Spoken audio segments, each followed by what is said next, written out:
Hello guys, this is your friend Naruto Multiverse 2.0 and we are back with a new fanfic. When Tsunade and the Kunoichi travel back to save Naruto Part 1. And if you enjoy this fanfic then please press the like button and subscribe to my channel for more fanfic like this. And now let's start a fanfic.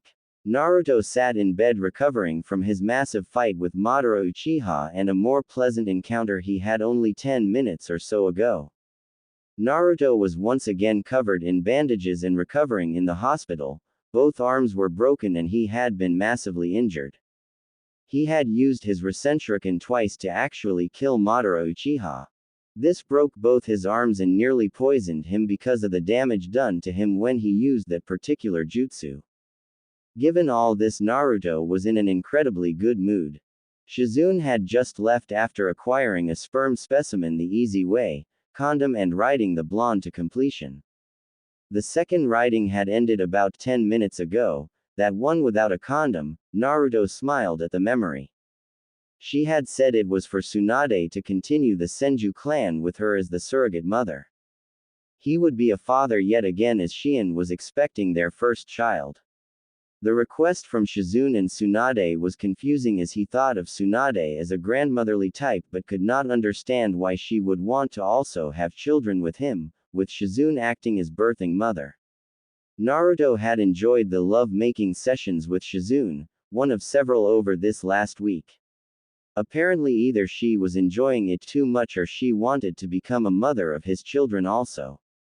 Naruto was not as dumb as most though he was. He had noticed that several females in the village appeared to be pursuing him. Hinata, Isaribi, Yakumo and several civilian females his age kept on following him and hinted at possible dates with the blonde Jinchuriki. He had decided not to act like Sasuke by running and spurning the attention of the females that seemed to want his attention. Heck, he wanted the attention, and if he could get it without going to extremes he was all for that. He did try not to be a man who was just going to use women to satisfy his own carnal desires, seeing as that was the path that Jiraiya had went. No, Naruto wanted to have a relationship with the women in his life. His relationship with a certain pink-haired teammate had changed to more of a sisterly relationship over the last few years, if still a little abusive. Sakura then entered the room with a gentle smile. "Hey Naruto, you look chipper today, but it smells kind of stuffy in here. Let's open a window," Sakura stated as she moved over to the window and then opened the window. "Now isn't that much better? How are you healing from your fight?" Naruto sheepishly looked at Sakura. "Shizune was just here and said I healing just fine. She said I would be ready to leave in a couple weeks, but definitely no more Rasenshuriken," Naruto exclaimed as he blushed profusely. "Okay, that is nice Naruto, but you still need some rest and I have something here for you," Sakura said as she pushed a needle into Naruto's arm. Naruto looked up to protest but was already getting sleepy. "It's time for you to see our old teammate. He has a surprise for you," Sakura whispered under her breath. Tsunade shook her head as she was dealing with three females in front of her: Hinata Hyuga, Kunoichi and heir to the Hyuga clan, Isaribi, former experiment for Orochimaru, dear friend of Naruto, and finally Yakumo Kurama, heir to a family of genjutsu specialists. All three were pestering Tsunade to let them all marry Naruto or at the very least date him. "Look girls, I don't want to do this, but I have to keep Naruto-kun from you," Tsunade protested. "But Hokage-sama, Naruto is the best for each of us," Isaribi stated. "Naruto-kun is loved by Hinata-sama, Yakumo-sama and by me. We all love him for who he is. He has saved each of us at one point or another. Our feelings are not because he has become a powerful shinobi or because he is to become Hokage. We all love him in our own way, but the council had enacted a law that would never allow him to marry. This was done before I returned to become the Hokage.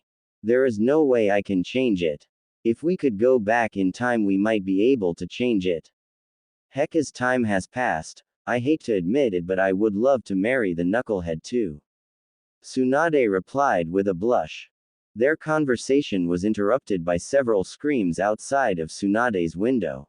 Up on the top of the Hokage's tower, Sakura held Naruto by the neck over the edge of the tower rail as another figure appeared next to her holding a young blonde-haired woman.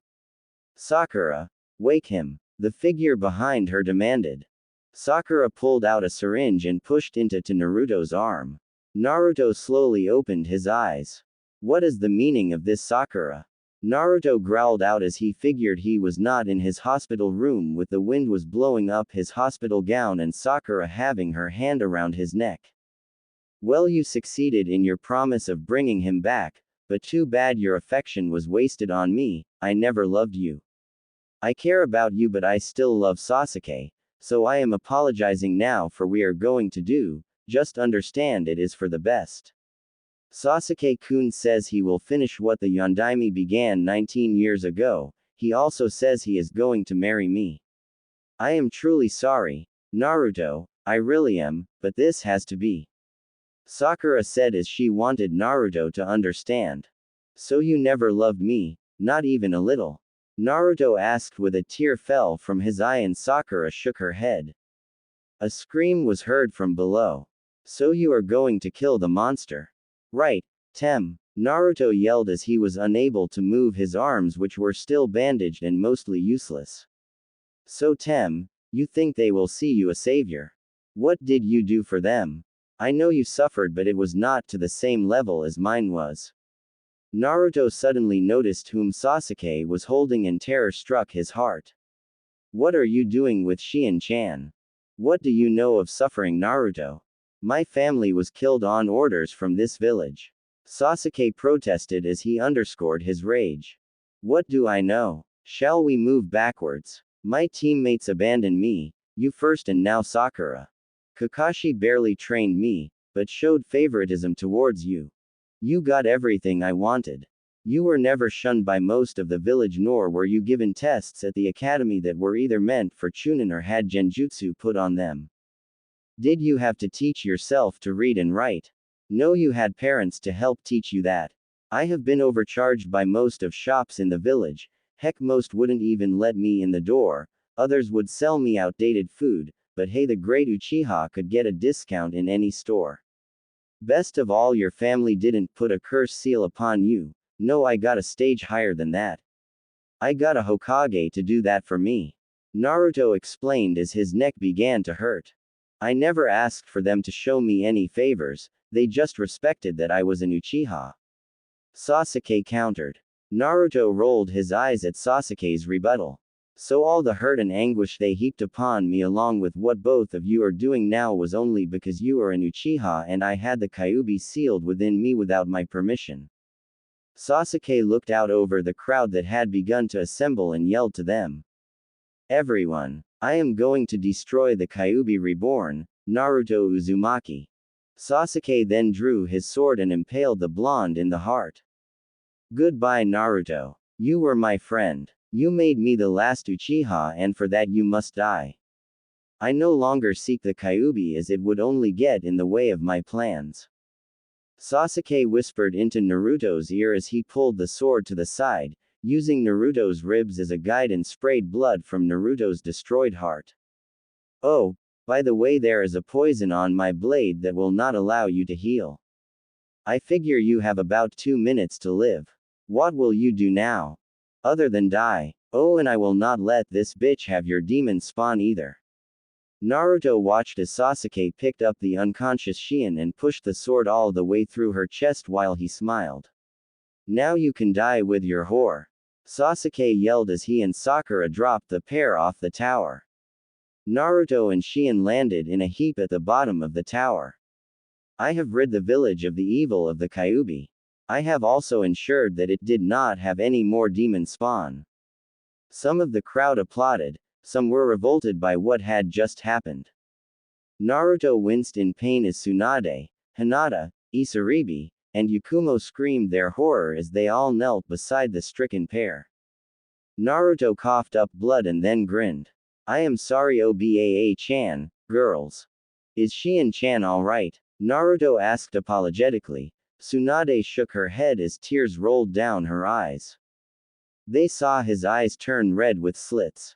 You won't get away with this, Tem, and your Sharingan will not stop the Kyuubi this time. You are evil, to have killed me in cold blood, one of the women I love, and our unborn child. Naruto called out with all of his strength as he was surrounded by red chakra. Naruto smiled as the red chakra burst forth from him. It formed a large fox with 9 tails. Tsunade and the girls were all wept as they had jumped down to see what they could do for Naruto and Shien. They all knew there was little they could do stop Naruto and Shien from dying. The fox looked angrily at both Sasuke and Sakura. Sasuke-kun, what do we do? Sakura asked meekly. Sasuke tried to force his will upon the Kyuubi, but it didn't work. What is going on? Why will you not submit to my will, Demon Fox? Sasuke asked the Kyuubi. I have a little tale to tell the people of Konoha before I kill you. Did they remember the founding of Konoha? The Uchiha and Senju both agreed to found a village so that they would no longer have to fight each other. The Uchiha have had a hold on me since times bygone. The Senju could also control all of the Biju through their Mokudan ability. Now that the one who was responsible for the attack on Konoha that happened when Naruto was born is dead, Madara Uchiha, I can end your pathetic evil line, Uchiha. You think you deserve revenge for the choice that your brother or the village made. Well, let me give you some information, Uchiha. Madara is the one who made me attack the village in order to kill off the Uchiha, and that included you, idiot. The kid, Naruto, has kept my anger at bay for all these 19 years. Now the Honorable Sasuke Uchiha kills his best friend, and a pregnant woman in cold blood with the help of the pink banshee. You are not shinobi, you are murderers and without honor.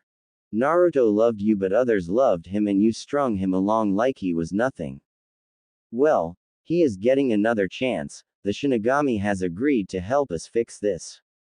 So I will take pleasure in hurting those who have hurt the kid, starting with you too. The fox stated as its jaws closed upon both Sasuke and Sakura, killing both instantly. The fox went on a rampage for the next 20 minutes, killing people but leaving others alone. Only those who had either hurt or injured Naruto were killed by the Kyuubi. Tsunade and Hinata both worked furiously to try to stem the blood from both Naruto and Shien. They were able to extend their lives for several precious moments. Isaribi held his hand as she wept. Naruto watched as the 4 females worked their hardest to try save both Shien and himself. He knew that their work was in vain, as he had torn the seal on the Kyuubi's cage. If I only had the time, I would want to try to be with each one of you. Naruto said quietly. Yakumo gently kissed Naruto on the lips as tears hit his face. We all love you, Naruto-kun. If we could, we would give you all that you have missed. Hinata's eyes streamed tears as she worked to heal his shredded heart. No, Naruto-kun, not yet. I love you too much to let you go now.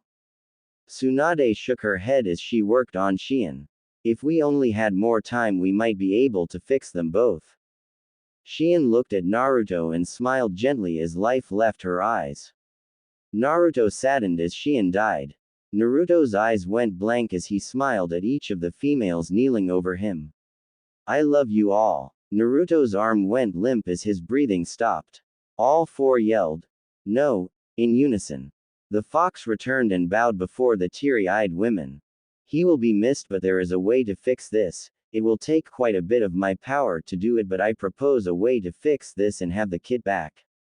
Do you accept? The fox asked quietly, as the woman just nodded. I can bring one of you back in a new full body, but the others only as spirits. Since you are the oldest and all love the kid, I will send you back in a body, the other 3 will take their spirits back. We will also take Shien's spirit back.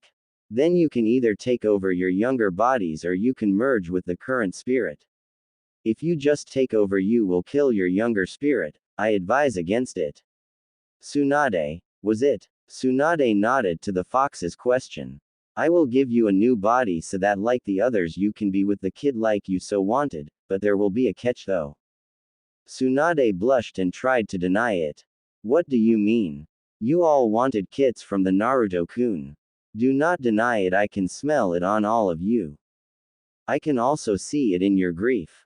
Do not think I do this for any reason other than my own survival. This is a one-time offer from the Shinigami and I do not want to waste it.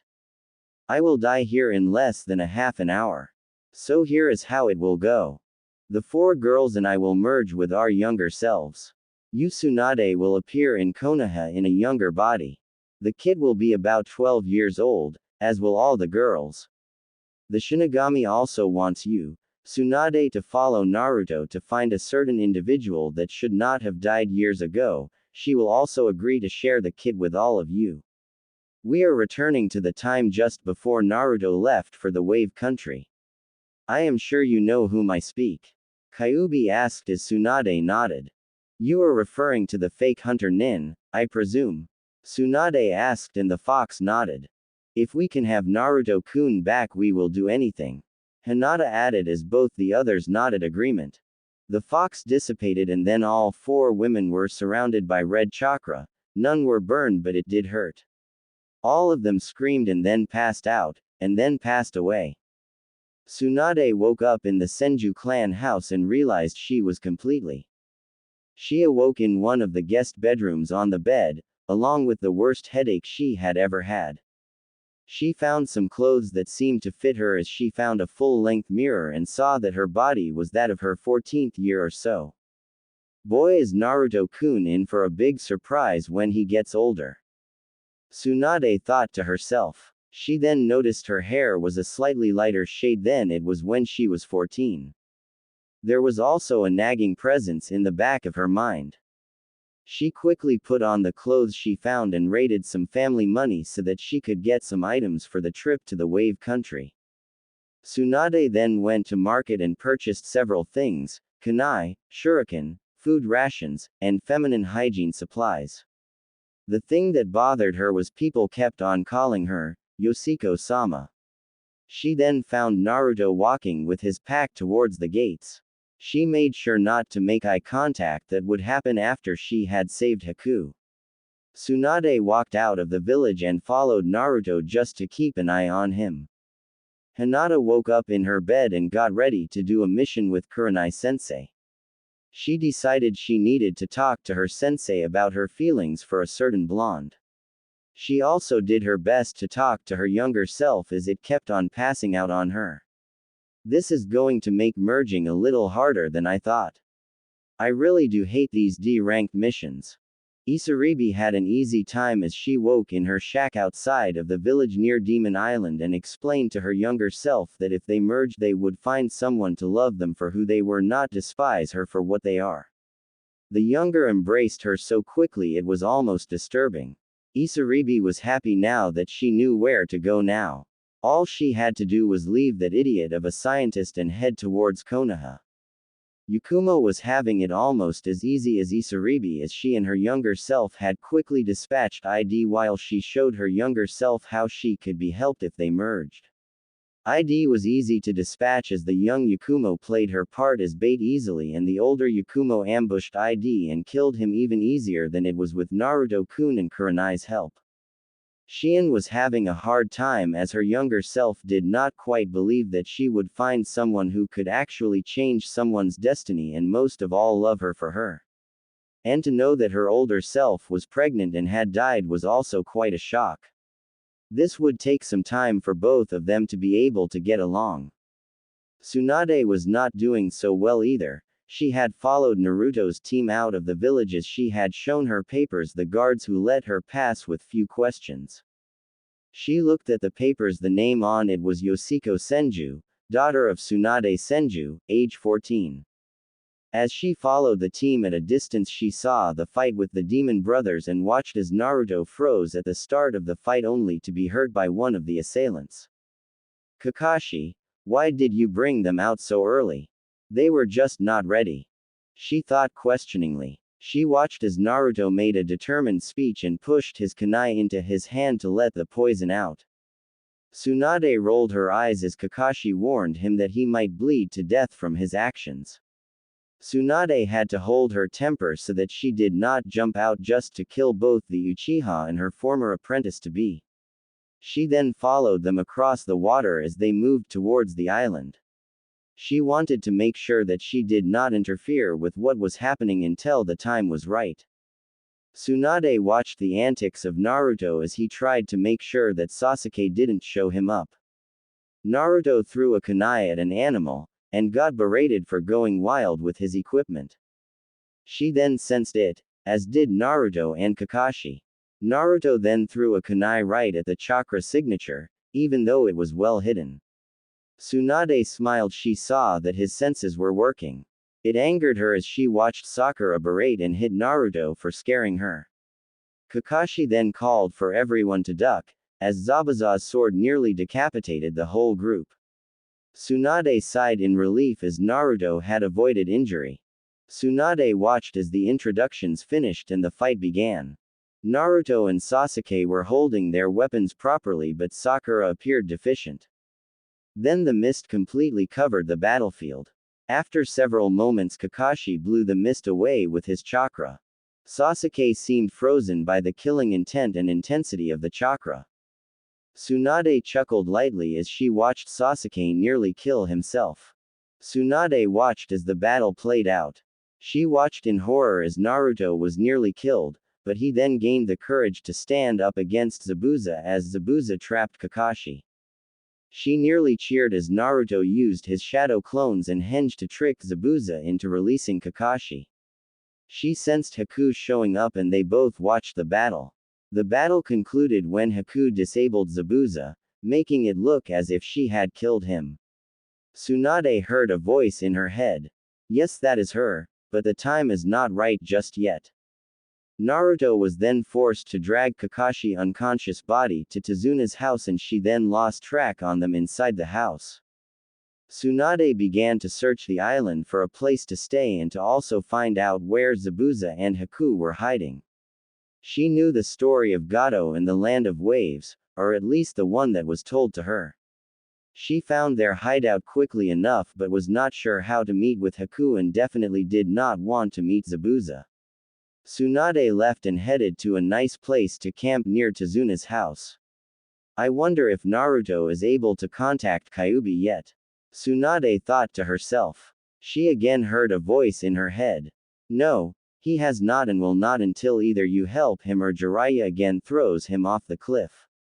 He will be able to access my chakra but not me. So we should wait and watch to make sure there has been no corruption of the time stream. So now do not ask how I am able to talk to you, you are just in close proximity to the kit, and we have a couple surprises for you.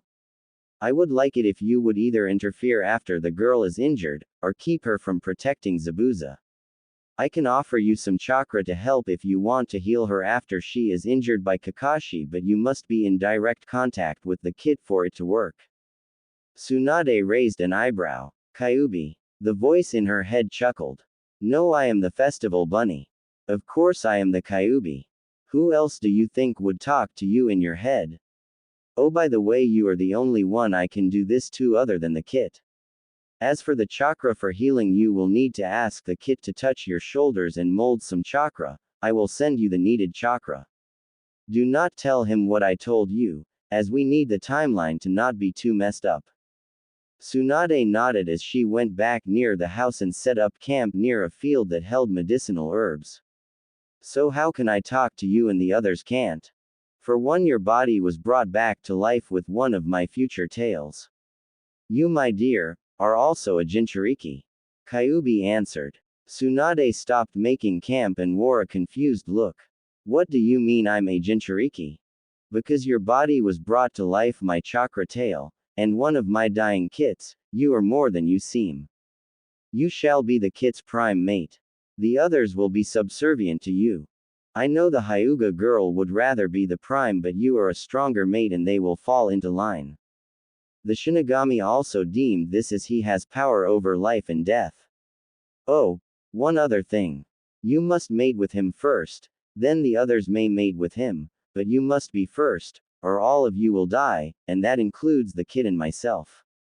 I will explain it all in time, but you do not have to worry about mating with him until the kid is a little older.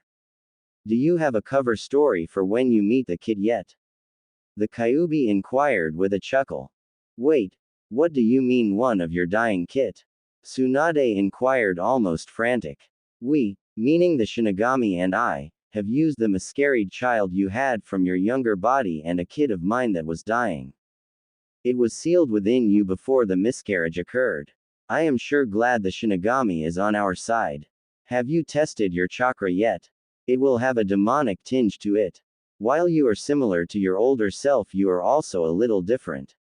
Your consciousness will have to merge with the one in this body, but your genetics are a mix of Jiraiya and Tsunade. Basically, you are their daughter. Kyuubi replied with a chuckle. So you made me my own daughter, and daughter of that pervert Jiraiya. Why might I ask? Tsunade asked almost incredulous. The Kyuubi sighed. 1. As a means to an end. 2. We could not create a body without a lot of work. We have suppressed your body's memories of your childhood for the moment. Tsunade and Shizune have raised you for 14 years. We didn't even need to manipulate your past self to have a child with Jiraiya. It just seemed like the best option. If you remember correctly, you did miscarry 2 years before the kid was born. Instead, we allowed that child to live. Also, you must rest so that your mind and her mind can merge and become one. And as for being a Jinchuriki, you carry a kid within you made from 2 of my tails, and my child, thus the reason why we have the link. We took a tail from my future self and one from my present self, and we used them to keep you alive as a baby. You have adequate chakra control and all your knowledge. You just woke up as yourself because we set a mental timer seal upon you so that you could meet up with the kit. Also, you have the Mokuden gene active, and with that you can help control the kit so he does not go a little too wild. Not my idea, as I would rather that little thing go away like the Sharingan, but enough chit-chat, now go to bed and merge with your new self. As she dreamt, she learned her given name was Yoshiko. According to Shizune, it was to help her mother with her terrible luck. Not that it actually worked. Yoshiko accepted Tsunade as part of herself and agreed to merge their memories and personalities. She found that Yoshiko to be young and open-minded and did not mind being set to wed Naruto, especially as she learned about how handsome he would become. She also had no problem with sharing the boy. Yoshiko was a little bit disturbed that her father was Jiraiya, as her mother never let her near the man except for once. Yoshiko wanted to change that and get to know her father and his future apprentice. In the morning, Yoshiko woke and knew whom she was and what she needed to do. With nearly 70 years of experience, she knew that she was no longer a 50-plus-year-old woman, nor was she a 14-year-old girl. She did know that she was in love, though. Given all the knowledge from Tsunade's personality and extra chakra to control, she also felt the added reserves from the 2-tailed demon sealed within her. She meditated the rest of the day to get a hold on her chakra and to try to reach the demon kid within her. She knew that she would have about a week until Naruto-kun would have to come by and train his little heart out, so she decided to watch and train herself. She knew all that an older Tsunade knew and all the training her mother had given her. She was deeply confused and relieved at the merger. She had an endless circular thought about her being her own mother in a strange mixed-up way. But the Shinigami had given where it had taken before, and she was not going to look a gift horse in the mouth. She just hoped that the messing with the time stream that the Shinigami and the Kyuubi had done didn't screw up things too much. She also knew she had to save both Naruto-kun and Haku-chan. After several hours, she heard Naruto yelp in pain as he fell from his first attempt at tree climbing. She smirked as she thought of how part of her wanted to go and help heal him. She then heard a whisper of a voice within her. "Hello, is anybody there?" Yoshiko closed her eyes and found herself in a field with a giant fence. There was a fox the size of a horse with 2 tails on the other side of the fence. "Who are you?" Yoshiko asked. "I am the inner demon you carry, your burden. You are my container, no doubt." The fox replied. "I know the Kyuubi is dangerous, but are you?" Yoshiko asked. The fox smiled and produced a glint in its eye. We are always dangerous. You can only trust us if we give you our word. But father has stated that you are to be treated well and given chakra when needed. As I do not know the outside world, so you will be my eyes and ears. I will enhance your senses to help protect both of us. You being a Mokuden user forces me to obey you only as much as you can keep me in line. Remember this, girl, we are a pair, but when you die I move on, like father will now. Tsunade looked shocked. Yes, the Shinigami altered his seal so that when Naruto-kun dies so will you, and it will release both of us. But that will only happen if he can reach his 20th birthday. You are special in the eyes of both the Shinigami and father. You, while in your older form, you were like a mother he never had, and he loved you that way and more. It is hard to describe, as the boy did not have any idea what love really was, at least not until the end. Now that we have merged yourself with your older version of your mother, this has helped you in many ways. First, you now have access to several jutsu that you would not have had otherwise. Your chakra control has changed from poor to above average. It will take the rest of the week for us to get it to a level where you can do precise healing. As I do have some of my father's memories, I would advise you to work on your chakra control first, and then you should figure out a technique that will heal a girl suffering from a Chidori attack to the chest. Also, we will be taking Haku-chan away from Naruto-kun to help keep from polluting the timeline too much. I will say this, though. Zabuza can live or die. That is up to you or the situation. Either way, Haku-chan must survive and Gato must die. Naruto-kun must be entered into the Chunin exams, and from there we can push to change how things happened. You must act as a sideline player for a while, as will Haku-chan.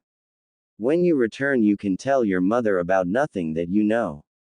I am sorry, but father was forceful that Sarutobi be sent to the Shinigami. It will be his time to go. Yoshiko's eyes watered as she knew her one-time sensei would have to die.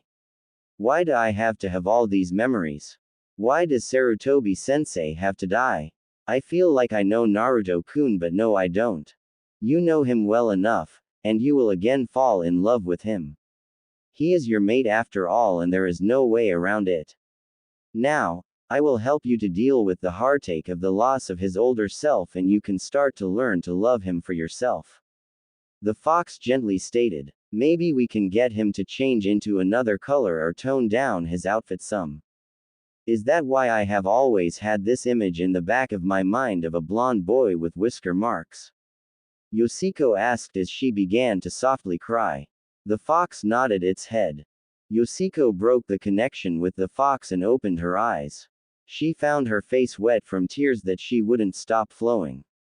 Why am I crying? Yoshiko asked herself. As I said, I am going to help you deal with the loss of the older Naruto-kun. We have a week to deal with it and then save his younger self and one of the people who is precious to him. By the way, you can refer to me as Aki, Yoshiko, formerly Tsunade, and Yoshiko. We are also dealing with the assimilation of over 50 years of experiences for your Tsunade half and about 14 years from yourself. This is what is needed. Aki replied gently. Why are you being nice to me? Aren't you demon foxes supposed to be malevolent? Yoshiko inquired. Only when angered, and I'm still young, so you do not have yet to worry about me double-crossing you yet. I figure it will take about 400 years for me to be ready to trick you. Aki replied with a chuckle. I will be dead by then. Yoshiko stated. My point exactly. Yoshiko heard the fox snicker. Now let's get to training. We need you to have expert chakra control. Now make about 50 shadow clones and have them get to work on chakra control exercises such as climbing trees, spinning leaves, water walking, and any others that you can think of. Aki ordered. I know. Also dismiss them in small groups so as not to overflood my mind with information. Yoshiko replied mentally. With 50 Yoshikos working in the forest and near the water on chakra control, the original worked on her kata for her taijutsu. The rest of the afternoon was spent doing the taijutsu kata, while the clones worked on chakra control. She eventually quit and dismissed the clones. The evening meal was actually larger than she thought she should have eaten, but Aki assured her she needed a lot more food than a normal person to keep up her energy did. The next day she created an extra clone and sent it off to watch over Naruto-kun for her, while she continued to work on her skills. Every night she would play the memories of Naruto-kun trying so hard to get the tree walking exercise down. She felt a mild blush cross her face at the memories and a warm feeling in her stomach. The rest of the week was the same routine, as she came to look forward to getting the clone's memories of watching Naruto-kun. On the night of the 5th day she found Naruto lying exhausted on the ground in a patch of medicinal plants. "Tomorrow is the morning, isn't it, Aki?" Yoshiko asked her tenant. "Yes it is, now we will wait for Haku-chan to find him in the morning," Aki replied as Yoshiko made a clone to watch over Naruto while she slept. The next morning she woke early and dismissed the clone just before Haku arrived. At first it looked like Haku would attack Naruto, but she then woke Naruto. They had a nice conversation about precious people. It ended with Haku proclaiming she was a boy and leaving just as Sasuke arrived. Yoshiko pushed down her animosity towards Sasuke for at least for a little while, as right now Sasuke is Naruto's friend and teammate and their banter was more playful than it would later become.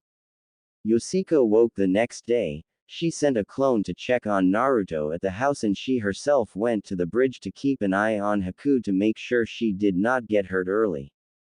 She arrived at the bridge to watch as Zabuza had either scared off or knocked out all the people ready for work on the bridge. She hid and waited for Team 7-Naruto to arrive. It didn't take long.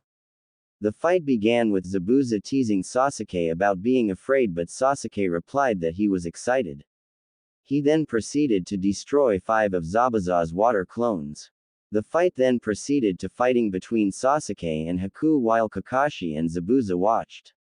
The fight between Sasuke and Haku was rather one-sided as Haku showed her superior skills and mastery of her Kekkei Genkai. Naruto eventually showed up and proceeded to pull some very stupid maneuvers, but all in all he acquitted himself well for a genin against a chunin. Yoshiko watched as Sasuke selflessly sacrificed himself to protect Naruto, and in turn have Naruto release some of the Kyuubi's chakra in despair as he believed that Haku had killed Sasuke. He used it expertly as he pummeled Haku. Yoshiko was worried that she might have to rush in and save her earlier than expected. Yoshiko watched as Kakashi readied his lightning jutsu and was ready to hit Zabuza. Haku at that moment created an ice mirror and moved in front of Zabuza. "Now Yoshiko, go now," Aki yelled in her mind as Yoshiko moved at top speed to catch Haku as Kakashi pulled his hand out of her chest. Yoshiko watched as horror and fear swept across Naruto's face. Yoshiko gently placed Haku on the ground, cut a large bundle of Haku's hair, placing it on her chest and began to do a healing jutsu on Haku, as everyone but Naruto and Sasuke looked on in shock. Sasuke was unconscious and Naruto had come running to see what had happened to Haku. Naruto slid on his knees to end up at Haku's before he turned to Yoshiko. "Can you heal him?" Naruto asked with worry on his face. Yoshiko nodded and blushed. "I can with your help." Naruto looked confused. "Come behind me and place your hands on my shoulders. Then channel chakra into your hands. I will be able to use your chakra to augment my own to do the healing as I don't have a healing seal readied." Naruto complied as he got up and walked behind Yoshiko. He placed his hands on her shoulders touching her shirt and began to channel chakra to his hands. His face became red. "Like this?" Naruto asked shyly. Yoshiko shook her head. "No, you must touch my skin for it to work or we will just be wasting chakra." Naruto gulped and knelt down. He then placed his hands on the skin of her upper arms as both of them blushed at the touch. "Yes, that's it. Thank you, Blondie," Yoshiko replied as she smirked. Sasuke started to stir in Sakura's grip. Sakura watched intently as Naruto had touched the new girl. Sakura's face contorted in anger. "Naruto, you don't touch a girl like that." Naruto looked at Sakura with a worried look on his face, not sure if he should let go or continue to do what he was doing. He then noticed the wound on Haku begin to close. He also noticed the wrappings on Haku's chest. He averted his eyes as to make sure that Haku was not a girl and embarrass the both of them. But Sakura, I have to help. Naruto replied sadly. Naruto, he is the enemy. And she should be helping Sasuke-kun instead. Sakura yelled her protest at Naruto. Shut up, Pinky. Yoshiko demanded. I am working here and he is helping while you should be watching the end of the bridge. Gato stood there with all of his thugs with surprised looks on their faces. How did you know we were here? Gato demanded, then shook his head. It doesn't matter. Zabuza, you failed me. Now I'm going to kill you and these worthless shinobi who stopped you. I will take the girls and take special pleasure in tormenting your young apprentice. Yoshiko turned to Naruto, who looked into her eyes. Hey kid, thanks for helping Haku. Can you spare a kunai? I want to take out the trash. Zabuza said as he tore the bandages on his mouth. He turned to Tazuna and smiled. Guess I am no longer after your life. Zabuza then turned back to Naruto and Yoshiko. So kid, you got that extra kunai? Naruto looked at Yoshiko, who nodded and spoke. You can remove one hand then return it. I only need a few more minutes to help her. Naruto smiled a real smile and moved his right hand to his pouch and pulled out a kunai, deftly throwing it to Zabuza, who grabbed it in his mouth. As Zabuza ran to the group of thugs, Naruto replaced his hands and pushed more chakra into Yoshiko. Zabuza tore through the thugs on his way towards a terrified Gato. I will see you in hell. Because guy like you will be ruled by demons like me there.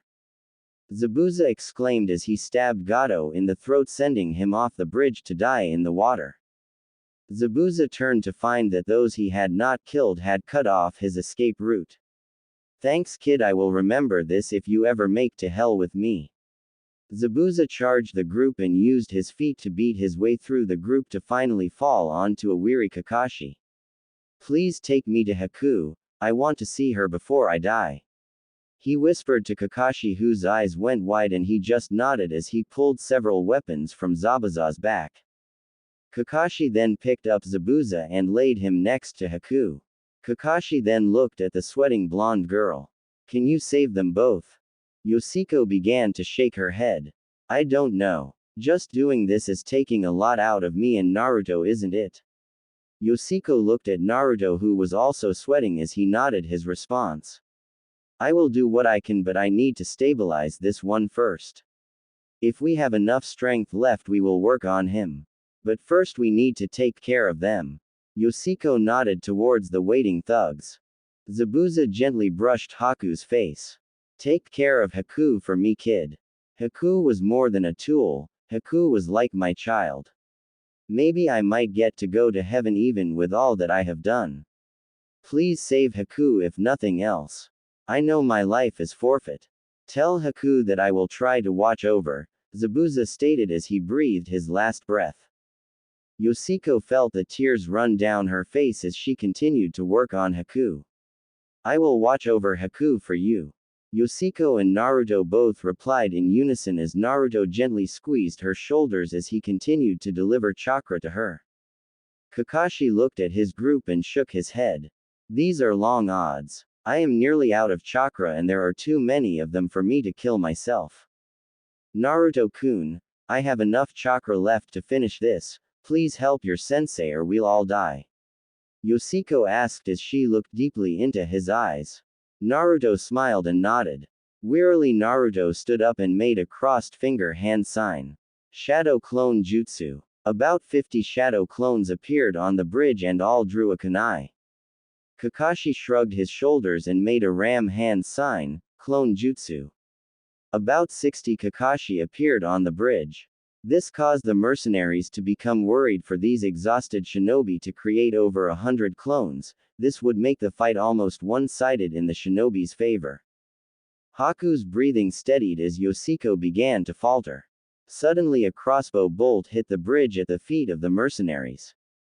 Everyone turned to see Inari leading the whole village, all of them armed with something. You can either leave now or we can force you to leave. Inari shouted as the rest of the villagers rallied behind Inari. The mercenaries ran from the bridge in a panic. Yoshiko began to wrap Haku under her robe to maintain her modesty. Kakashi walked over to Yoshiko and looked at her. You seem familiar, and can you help heal my student? Yoshiko rocked back on her heels and shook her head. I can't help your Uchiha student at the moment. I am just too tired and am nearly out of chakra. As for who I am, my name is Yoshiko Senju. I have to finish treating the wounds on this one before I can work on your student. He should be fine. I do see a lot of Senbon, but none of them are in vital areas. Remove them and patch him up. I will be by in a couple days to check on him. Yoshiko turned to Naruto and smiled warmly as she blushed.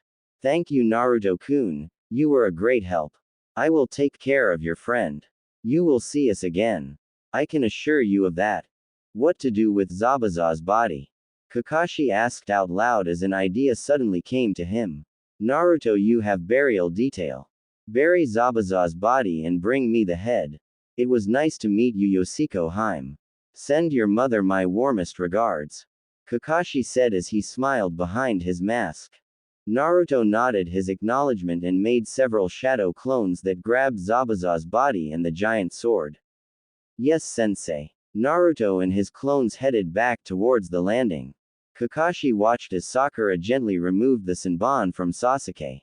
Yoshiko watched as Sakura took delight in tending to the small wounds all over the exhausted Uchiha. So Yoshiko Haim, what are you doing here in Wave? Kakashi asked nonchalantly. Yoshiko shrugged and then spoke. Nothing really. I just wanted to get away from the village and this seemed like a nice spot, at least until I arrived.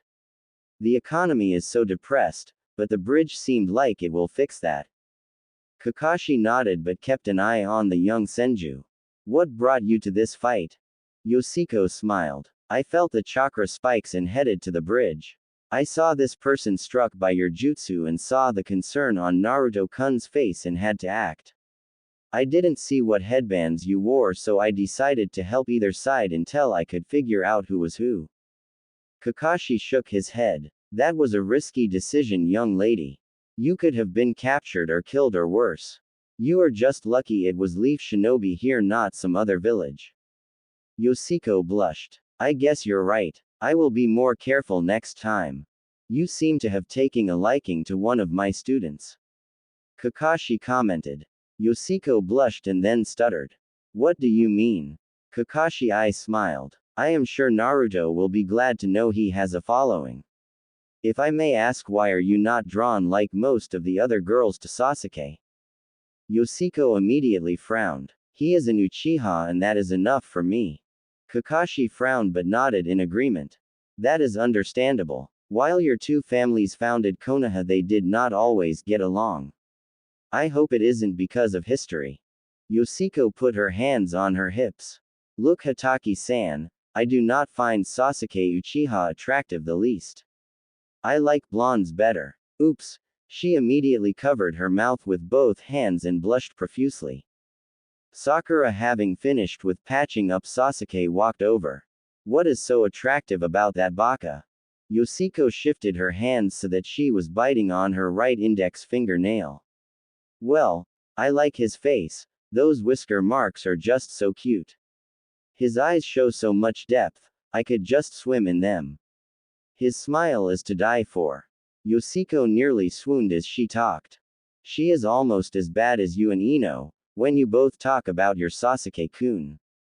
Kakashi teased. Both Yoshiko and Sakura blushed. So you learned medical jutsu from your mother? Kakashi asked as Yoshiko nodded. Could you take some time and work with Sakura, here? Yoshiko shook her head. Nope. Not going to happen. I still have a lot to learn. I also have to get this one to a place where I can finish my healing work. Like I said, I will be by in a couple days to look in on the Uchiha boy. Where are you staying, by the way? Tazuna spoke up. They are staying at my place. You are welcome to join us there if you like, and then you can look over the two of them, if needed. Yoshiko gently picked up Haku as Kakashi picked up Sasuke. She followed Tazuna, Kakashi, and Sakura back to Tazuna's house. Kakashi attempted to put Sasuke in the same room as Haku. Yoshiko adamantly refused. When asked why, her answer was, "Boys and girls will not sleep in the same room." Kakashi's eyes went wide with the confirmation that Haku was a girl. Yoshiko told Kakashi not to spread this information around or he would regret it. Naruto came back none too happy. He and his clones had buried Zabuza and brought his head back in a cloth bag. Kakashi had then sealed it into a scroll and told Naruto to get cleaned up. Naruto grumbled about having to do all the grunt work. This caused Yoshiko to giggle and Sakura to hit him, for which Yoshiko slammed Sakura into a wall. Naruto was stunned for two reasons. One, a girl was actually defending him from Sakura, and two, she was as cute if not cuter than Sakura. Naruto thought to investigate this further after he cleaned up. Naruto entered the bathroom and disrobed to his boxers. He then washed his hands and head. He then put his clothes in the sink and cleaned them. He pulled a sewing kit out of his pack and began to repair his clothes when the door opened and Yoshiko entered. She turned bright red as she looked Naruto directly in the face. Her eyes traveled down his body and she was both embarrassed and angry. Naruto was, as her knowledge of human anatomy told her, nearly emaciated and near starving. She saw muscles but she saw bones everywhere. Where there should be at least some fat, Naruto had none. His face hid his starvation well. Yoshiko bowed and began an apology. "I am sorry, I did not realize you were in this bathroom. Forgive my staring. If you will excuse me, I will use the other bathroom." She also noted that he was repairing his outfit. She knew he should have a spare while out on a mission. Either he didn't own one or he failed to bring an extra. Naruto noticed her eyes, they did not hold the hatred that others showed him. While he was embarrassed to be caught with his pants down, literally, he was happy to find someone else who did not hate him. His sad look changed to a big smile. "That is okay. Sorry for my state of undress. Let me put my clothes back on and you can use this bathroom." Yoshiko turned and shook her head. "No, that is all right, I will use the other one. You apparently did not bring another outfit and have to repair this one. This room should have afforded you privacy. I'm sorry I barged in." Naruto had put on his pants and his shirt. He put his hand on Yoshiko's shoulder and she turned around to look directly into his eyes. "I am sorry for hogging this room." Naruto's eyes looked down then back. She saw gratefulness in his eyes. "Thank you for saving Haku-chan."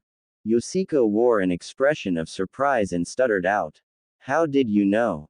Naruto smiled and winked at her. "I'm not going to tell you. You'll think I am a pervert and now the bathroom is yours," Naruto said as he passed her and left the room. Yoshiko immediately heard Sakura hit Naruto and yell at him, "You are not supposed to go into the bathroom when a girl is in there." "Geez, Sakura, I was in there first, and nothing happened," Naruto snidely replied as she heard his being hit again. Yoshiko was getting angry with the pink banshee for abusing her Naruto-kun. "I swear I am going to kill her after the Chunin exams," Yoshiko thought to herself. The rest of the night was filled with Naruto annoying Sakura, much to Yoshiko's delight. Kakashi seemed to have an idea in his mind but kept his nose in his book. The next week saw the finishing of the bridge. Naruto was a great help in that his shadow clones did most of the grunt work. Haku and Sasuke were healed for the most part. Haku still had more work to be done on her, but Yoshiko made sure that she got plenty of rest and was healing properly. Yoshiko and Haku became fast friends and would talk about Naruto when no one else was around. Haku dropped the boy persona when it was just herself and Yoshiko. Yoshiko explained that Konoha actually liked bloodlines, but she would have to be careful not to let the council try to marry her off to someone. Haku admitted that she was attracted to Naruto but was scared of what she saw when they fought. Yoshiko helped Haku through the pain of losing Zabuza as best as she could. Haku wanted to get to know Naruto better, but Yoshiko advised her to wait until after Naruto had grown a little. She would like the results, she was sure of it. Yoshiko also told Haku about Naruto's secret to her. Haku at first was only surprised, then she accepted that Naruto has had a hard life like she did and would do what she could to help make his life better. Yoshiko told Haku that was also her goal and that they both, with the help of others, could make Naruto the happiest person alive. Haku blushed at the possible revelations that Yoshiko was discussing. The six left Wave on a happy note. Haku had accepted Zabuza's death and made Naruto one of her precious people. Yoshiko left a shadow clone to see what they were going to name the bridge to make sure that there was not too much pollution in the time stream. The people voted to name the bridge, the Great Naruto Bridge. Yoshiko was pleased to learn of what they named the bridge after Naruto. Sakura spent the whole trip trying to make sure that Yoshiko didn't want to take Sasuke away from her. Sasuke for his part tried to stay close to her. His conversations were very droll and mostly about himself. Yoshiko just rolled her eyes, giggled and looked at Haku. Sasuke thought he might be making headway with the heir to the Senju clan. Boy, was he wrong. When they finally got to the village, Naruto had become quiet, not sure what was going on with Haku and Yoshiko. Both kept on looking at him funny and blushing. Sakura had become very loud in her attempt to get Sasuke's attention. Sasuke kept on trying to get closer to Yoshiko. Kakashi was contemplating what he was going to do with the two new girls. Both were skilled, had bloodlines, but both seemed to hate Sasuke and both girls seemed to like Naruto. Kakashi just sighed as they entered the village. Haku was wide-eyed as they headed towards the Hokage's tower. Naruto ignored the glares as Haku and Yoshiko both put their hands on Naruto's shoulders. Naruto gently smiled back to the girls. All six entered the Hokage's office and saw the Hokage sitting at his chair happily smoking. So Team 7, how did your mission go? Oh, hello Yoshiko-chan, and who is your friend? The Hokage greeted the group. Yoshiko bowed and smiled at Sarutobi. This is Haku, someone I met in the Land of Waves. She was working with Zabuza Mamachi. Kakashi stated as the rest of Team 7's jaws hit the floor. Yoshiko, Naruto and Haku all shot Kakashi a very angry look. Sasuke then leered longingly at Haku. Naruto pointed at Kakashi and could not say a word. I suggest we put her up with Sasuke in the Uchiha compound. Yoshiko continued to glare at Kakashi. She will be staying with me at the Senju compound. I do not trust the Uchiha to leave her alone. I would also ask that the Hokage keep her status as a female a private matter. She is under my family's protection. Why would that be? Sarutobi inquired. Because she has an ice blood-line trait. Kakashi noted as Sarutobi raised an eyebrow. The council will want to know about her ability. Yoshiko was now livid as was Haku. I wish for my abilities to remain my own. If they are spread around the village, I will give you a Senbon castration. Then freeze your testicles off. Do I make myself clear? Haku threatened as Kakashi began to sweat. She then looked directly at the Hokage. That goes for you too, old man. I was promised protection from both Yoshiko-chan and Naruto-kun. The Hokage looked a little scared and also confused. Okay, let's start from the beginning. First, I want to collect the bounty for Zabuza Mamachi, the demon of the mist. Kakashi stated as he unsealed the head from a scroll. Haku's eyes went wide. Oh, and by the way, Naruto took the head off the body. Haku looked worriedly at Naruto, whose face was downcast. Yes, sensei, I did take the head off Zabuza's body on your orders. I am sorry, Haku-chan. Naruto sounded very sincere. Sasuke just made a sound that showed his disgust at Naruto's sentimental attitude towards Haku.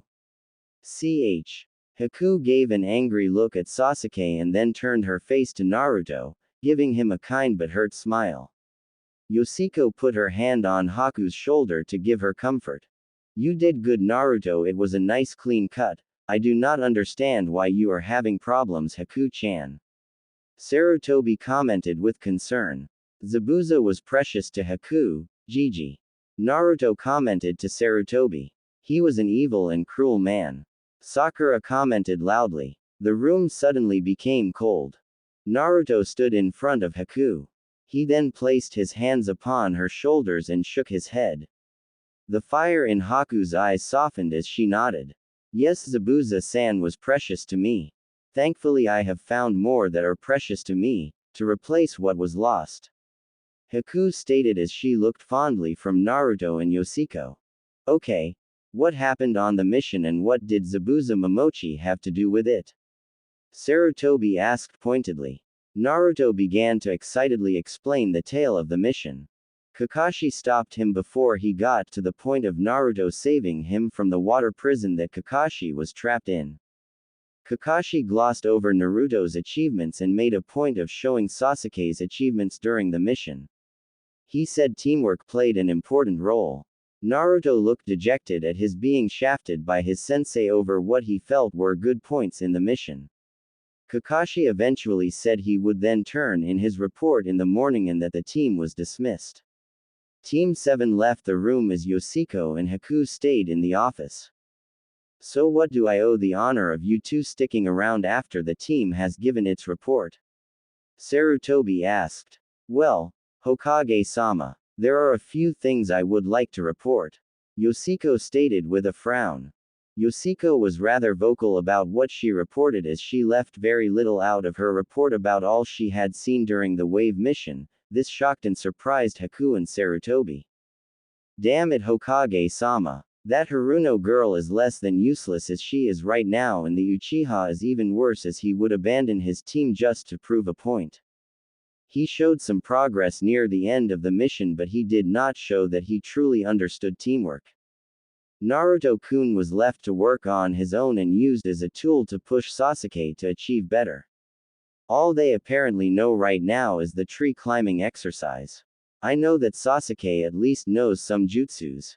Naruto knows only Shadow Clone, and I don't think he fully understands what is involved with it. Sakura is useless, as she has pathetic chakra reserves but excellent control and absolutely no jutsu other than the Academy 3. Yoshiko ranted. Sarutobi pondered what he was being told. So you are telling me that Kakashi is purposely helping only one of his genin rather than the whole team? Yoshiko shook her head. Not in so much as he is abandoning the team to only do chakra focusing and teamwork exercises. Sakura needs the most work, and then Naruto-kun also needs some help. I would say he needs a mentor or become an apprentice to someone. Sarutobi chuckled at her comments. And who would you suggest? Jiraiya of the Sannin. Yoshiko nodded with a huge smirk. Exactly the man for the job, as he and Naruto-kun share the same hard head, or at least that is what mom told me about Jiraiya-sama. Both learn by doing. But Naruto was the last in his class. What makes you so interested in a boy like him? Sarutobi inquired. He reminds me of the Yondaime. He like mother and I are some of the few blondes here in the village. He has the will not to give up no matter what. He has a very kind heart. Also I know there has to be a reason you put him on Kakashi's team. From what I heard there was another that you were going to put on his team. Yoshiko commented. Sarutobi eyed the girl as if he was beginning to suspect something was amiss with the Senju heir. You are stating I would play favorites and place a boy who looks like the Yondaime with the Yondaime's student. What else would it be? Team 10 is a capture team and Team 8 is a scout team. I would figure that Team 7 would be an assault team, but it isn't. Sure, you have Sasuke Uchiha with his Sharingan, fire jutsu and fighting style, but Sakura Haruno, bookworm of her class, and Naruto Uzumaki, the dead last of his class, on that same team. Let's take a look at Naruto's skills. Shadow Clone is a scouting and information gathering jutsu. He could also use it as an extraction jutsu by filling the area with clones while he and his team make good their escape.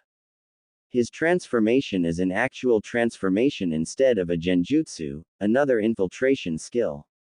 The sexy jutsu, a variation upon his transformation jutsu, is yet another infiltration skill. His speed is near or better than Chunin level. His evasion skills are at times better than Anbu, even with his choice of wardrobe. This comment brought a chuckle to both Haku and Sarutobi. So there are things you want to add about the mission that they went on with Tazuna-san. Sarutobi deflected the point of how he made up the squads. There is more here than she is saying, I am sure of it. Yoshiko took a deep breath and slammed her hand down on Sarutobi's desk, leaving an indentation of her fist. Kakashi glossed over the actual mission, giving the Uchiha boy more credit than he deserved and didn't give enough to Naruto-kun. I must watch out for this girl, she is too much like her mother in a lot of ways. That hole in my desk could have been my stomach. Sarutobi thought to himself. Okay. Please fill me in on what you think that Kakashi left out.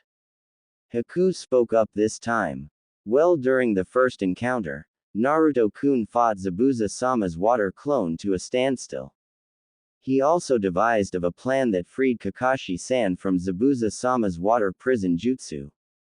The Uchiha boy had a part to plan but did not come up with the idea or its implementation. On the bridge I was able to incapacitate Uchiha-san while Naruto-kun was able to call forth a great power and stop me. The Haruno girl was left to defend the client while Kakashi-san took Zabuza-sama and the Uchiha boy fought me. Naruto-kun surprised me just as I was about to kill the Uchiha boy. He also surprised everyone when he snuck into my crystal ice prison. No one had noticed until the Uchiha boy yelled at him and brought all attention to him. Had he just left with Naruto-kun, they could have escaped unnoticed. While Naruto-kun is loud, he is also very stealthy when he needs to be. I will go over Kakashi's report carefully and see if these points you have raised are in the report. If not, I will call you both back to help fill in the blanks for me. I will also keep your Kekkei Genkai under wraps for now. So will you be staying at the Senju estate? Sarutobi asked. Yes, we're going to stay there, as Yoshiko-sama has offered me one of the spare bedrooms. Haku explained. Would you care to become a shinobi of the leaf? I can offer you a genin spot in one of my squads that is short a person. Sarutobi offered. If it is all right with the Hokage, I would prefer to not become a shinobi at this time. I am afraid your council will force me into a marriage with a man I do not care for. I'm also still grieving for Zabuza-sama and it would not be appropriate at this time. I thank you for your offer but would like to keep your offer on hold if I can. I have a few things to settle first. Yoshiko-chan has been gracious to offer a home for me in the Senju estate. Haku replied. Very well then, you will be offered citizenship in a few weeks as you pass probation with Yoshiko as your sponsor. I will also keep your bloodline secret as long as I can. I hope you have a good day, ladies. Sarutobi stated with a smile. Yoshiko took Haku to the garment district to purchase both male and female clothes for her. They made it look like the female clothes were for Yoshiko and the male clothes were for Haku. They later entered the Senju house. Yoshiko began to fix lunch when there was a knock on the door. Yoshiko answered the door to find a Chunin asking for Yoshiko and Haku to come to council chambers in an hour. Yoshiko smelled a rat but didn't want to worry Haku too much. The girls ate a quick lunch and then prepared to meet with the Konoha council. Yoshiko and Haku both wore formal wear. Yoshiko wore a green Koman kimono, while Haku wore a plain dark blue kimono in the style of males. Yoshiko was not happy at all. What do those old bats on the council want? Yoshiko stated bluntly. Haku looked confused at Yoshiko. Why would you not show respect for the village council? Yoshiko sighed. They keep on trying to get me to marry this person or that person, because I am the last of the Senju clan. I think they might try to pull the same thing with you. Yoshiko smiled as sly grin crossed her face. Haku-chan, I have a question for you. Haku looked intently at Yoshiko. Yes, Yoshiko-chan, what is your question? What are your feelings towards Naruto-kun? Yoshiko inquired. Haku blushed at the question. To be honest, I see a lot of potential in him that I really do like. I also notice the hurt and pain behind his eyes. I feel there is a connection between us, but I am not sure how to describe it. He has compassion, more so than you would expect from a shinobi. His heart is pure, that being one of his most endearing attributes. You described him but not your feelings for him. I know that I am in love with the boy, I think I know others that may be too. Yoshiko admitted with a blush. I do feel an attraction but I feel he is still too young for romantic attachments. When he is older I would like to pursue one with him if I can. Haku admitted with a smile and a deep blush. Yoshiko smiled broadly. I have an idea. Haku nodded. If the council attempts to force us to marry and your secret has gotten out, we can push back and have them arrange a marriage for both of us to Naruto-kun. How do you feel about that? Yoshiko proposed. Haku thought for a minute. I think that is a good idea and I would like that. He is kind and would be at least a good husband and that way we could remain friends and we can help Naruto-kun. I can tell he is very lonely and it would be a way to repay Naruto-kun. Haku replied with a smile. Both girls entered the Hokage's tower and made their way to the council chambers. Yoshiko's worries came to a full head when she looked at the frustrated and angry look on Sarutobi's face. Greeting Hokage-sama, the council has summoned both of us. May we inquire what this is about? Yoshiko asked politely.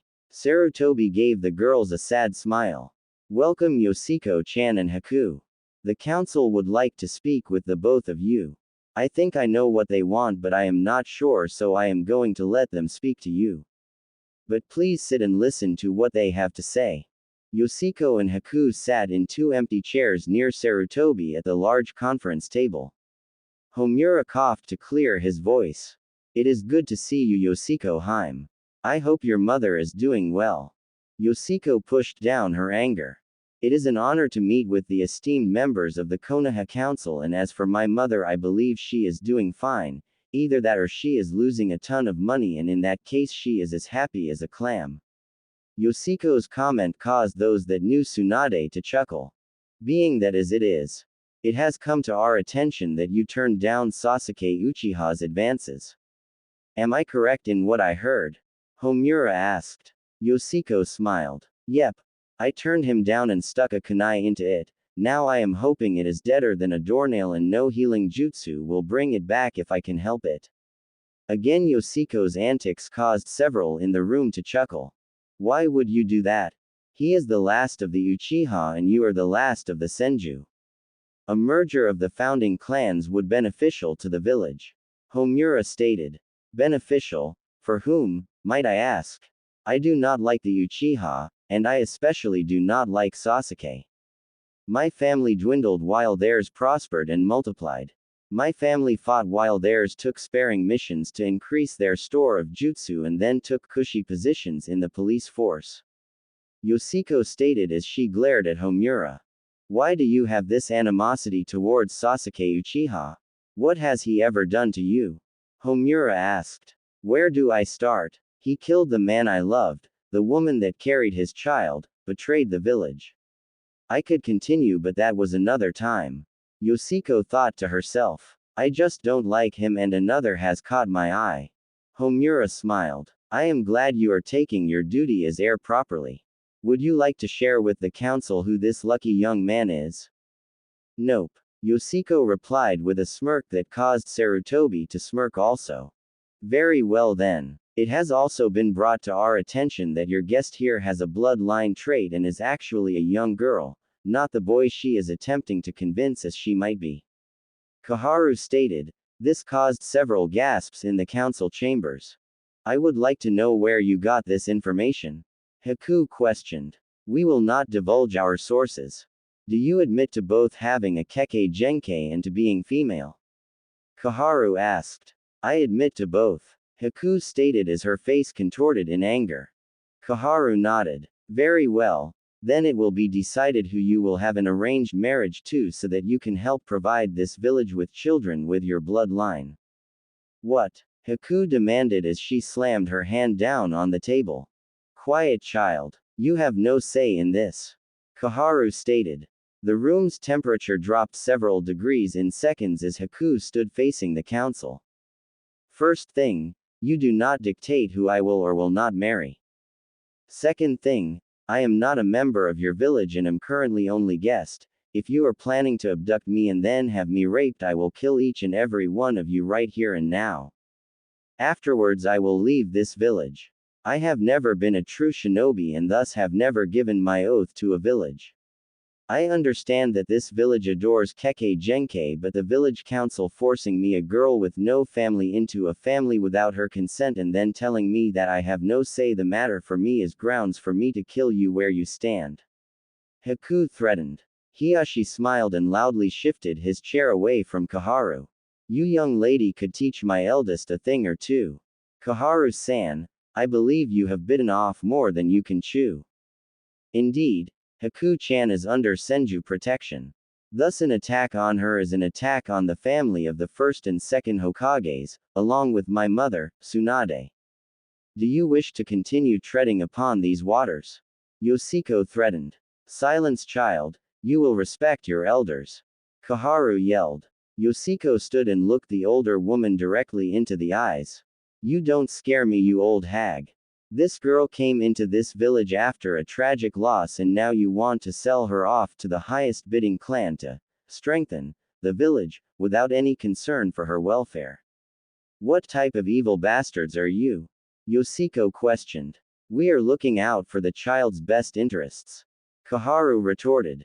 Really? And just who did you have in mind? Maybe a certain Uchiha Tem? Yoshiko replied with much venom. Yes. Actually, that person came to mind along with a couple others. Koharu replied in a kindly elderly manner. Yoshiko sighed and looked at Haku, who shook her head. I have also chosen someone to follow. Koharu smiled warmly. Then we are not worried about you having children soon. Who may I ask is the lucky man? Haku shook her head. Children may be in the future, but I will not have them for a few years now. As for whom my interests lie, I'm not at liberty to reveal who it is. Why do you not share, child? Koharu inquired. Because to me, you appear to be pompous old fools trying to run others' lives without any regard for the lives you're attempting to ruin. Haku retorted. Haku looked angrily at Sarutobi, who just shook his head and smirked. Are we done being humiliated here? Haku turned to leave and grabbed Yoshiko's hand in an attempt to leave the room. Two Anbu appeared in front of the door. So I am a prisoner here. If news of this were to get out to the other elemental countries, it would not be good for your village. Koharu stood and walked towards the teen girls. You see, you both posse's powerful Kekkei Genkei and the village just wants to see them continued. So we take your advice and hope we end up with a man who will care for us, right? Yoshiko asked angrily. Yes, that is it, Koharu stated as she neared the girls. Mother will hear about this and I assure you that she will just have another thing to be angry at the village for. You killed her family with no regard for what you were doing. Yoshiko retorted. We were at war. Koharu responded in defense. Then why did most of the Senju die during the war and the Uchiha flourished? Yoshiko inquired. That is because they have a powerful bloodline. Koharu replied with a smile. No, it is because they did not have to take the hard missions, they remained here at home for the most part. They are just thieves, they steal when it suits them. Now you want to offer us to their sacrificial altar. We refuse. Do I need to call my mother? I did sign the summoning contract. That is the only reason I was able to come and live in the village, instead of continue my travels with her. Yoshiko commented as her fist went through the table. Koharu sighed as she finally reached the girls. She reached out her arm to touch Haku only to find that Haku's arm was encased in ice. Don't you dare touch me, you old hag. Let us go now, Haku demanded. Yoshiko turned to Sarutobi. Hokage-sama, I do not appreciate the council attempting to abduct us and forcibly rape us. Sarutobi was shocked by the comment. Well, they are not raping you, yet. The part was under his breath. What do you call being forced to have intercourse with a male against our will? Yoshiko pointed out. Well, they have not forced either of you into a marriage contract. Sarutobi retorted. Hokage-sama, bearing children with a man we do not want and before we are ready is rape in my book. Yoshiko stated bluntly. I see your point, Kaharu-chan. You are hereby reprimanded for insulting the Senju clan heir and her honored guest. What do you have to say for yourself? Sarutobi asked. Kaharu bowed her head. My apologies to both Yoshiko-chan and Haku-chan for my indiscretion, please forgive me. Kaharu stated as she gave the bare minimum respect to Yoshiko's clan. Yoshiko's fiery gaze bored down upon Kaharu. You are forgiven, but please don't let it happen again. Yoshiko turned to see the Anbu gone from the door. Haku and Yoshiko beat a hasty retreat from the room as shouts began to erupt from the closed door. The girls left the tower to find Sasuke waiting for them with a smirk on his face. So are you ready to move to the Uchiha complex? Sasuke asked with his eyes closed. Thus he missed the angry looks from both Yoshiko and Haku. He also missed seeing the pair of fists that hit him and sent him into a closed building. Bastard! Yoshiko yelled while her fist was still where Sasuke used to be standing. Now shall we go home and discuss what we are going to do for the next 3 weeks?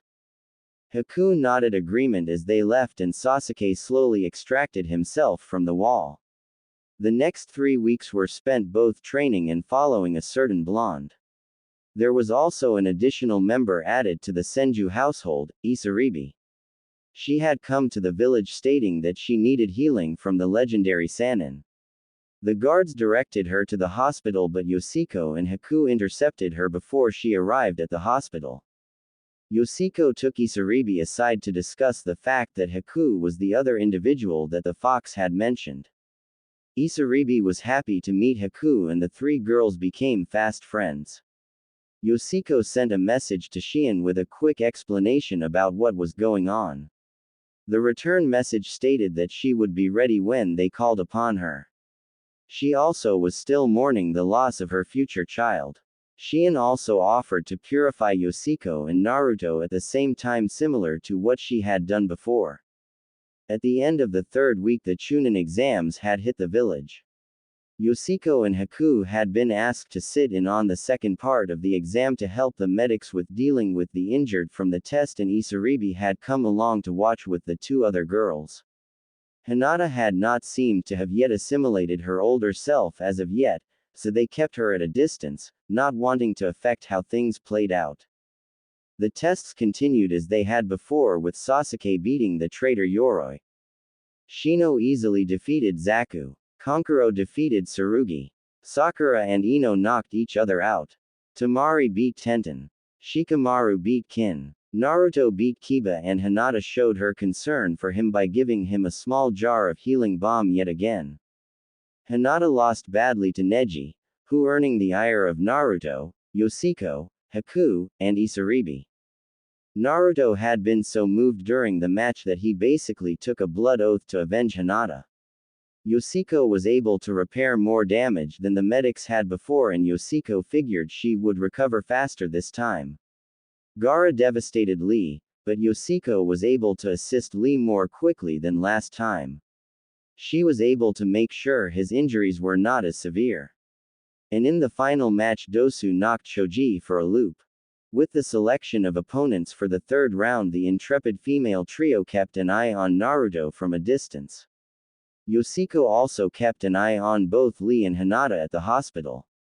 Kurenai encountered the trio on their way home from watching Naruto chasing Jiraiya and tricking him into training Naruto. Yoshiko Haim, may I have a word with you? Kurenai asked as Yoshiko nodded. Haku and Isaribi both headed back to the Senju complex. What can I do for you, Kurenai-san? Yoshiko responded. I would like to thank you for your help with Hinata-chan. She is like a daughter to me. Kurenai explained. It was my pleasure. I just hope Naruto-kun can remove that stick that is up Neji's butt. Yoshiko exclaimed. Kurenai chuckled. I also have to ask you what your intentions are towards Naruto. I have watched you three follow him on several occasions. Yoshiko blushed. I already know that Hinata-san likes Naruto-kun. I was just waiting for a time where I could discuss it with Hinata-san. I know she is incurably shy. I assure you I will not move on Naruto-kun without talking with Hinata-san. She could even join us in following Naruto-kun. It is great for increasing stealth and stamina when trying to keep up with him. At times he can push your stamina to its limits. Then I am to understand that the heir to both the Hyuga and the Senju both are after the same kid? Kurenai asked with a slight smile. Yoshiko nodded with a large smile. Yep. You got it. Heck, if we actually catch him we might as well share. He does know the shadow clone jutsu, by the way. Kurenai blushed at the implications of Yoshiko's statement. You are already planning a life with him. He is only 12. So, I am only 14 as is Haku-chan, Isaribi-chan and Hinata-chan are both also 12. I say we can share. If we also split the bills he will not go broke taking all of us out on dates. Yoshiko said with a smirk. Kurenai's jaw dropped. Here the heir to the Senju clan had just expressed the same desire to be with Naruto that Hinata had also implied her affection toward the blonde several months earlier. If you girls actually do catch him, what do you plan on doing? Kurenai asked, not sure if she wanted to know the answer. Let me think. Yoshiko took a thinking pose. Well, for the first thing I want Naruto-kun to help me rebuild the Senju clan. Yoshiko smirked as Kurenai's jaw again dropped. Just kidding, that is for much later. I know for sure that Haku-chan and Isaribi-chan both want to help Naruto-kun re-establish the Uzumaki clan. With Naruto-kun at the head of both clans we could help make sure he became the Hokage.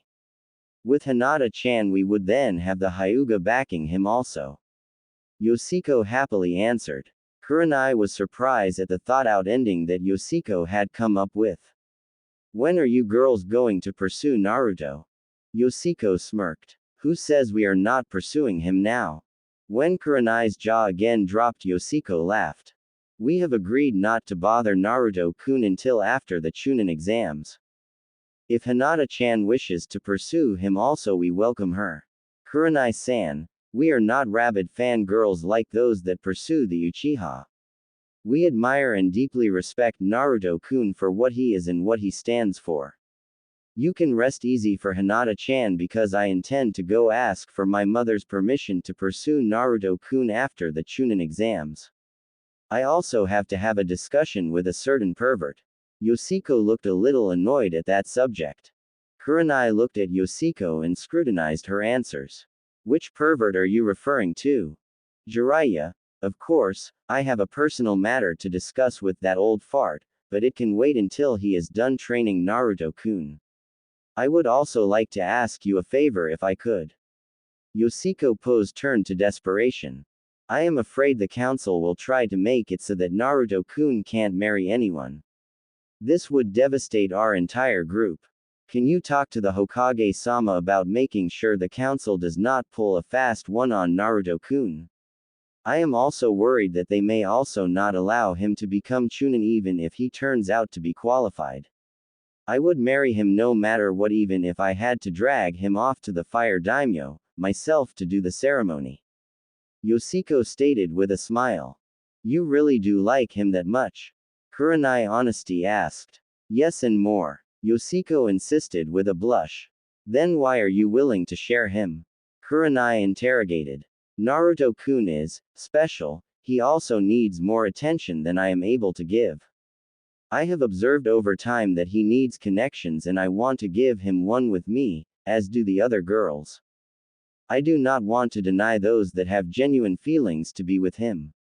I have also observed how he has been treated and I am appalled by it.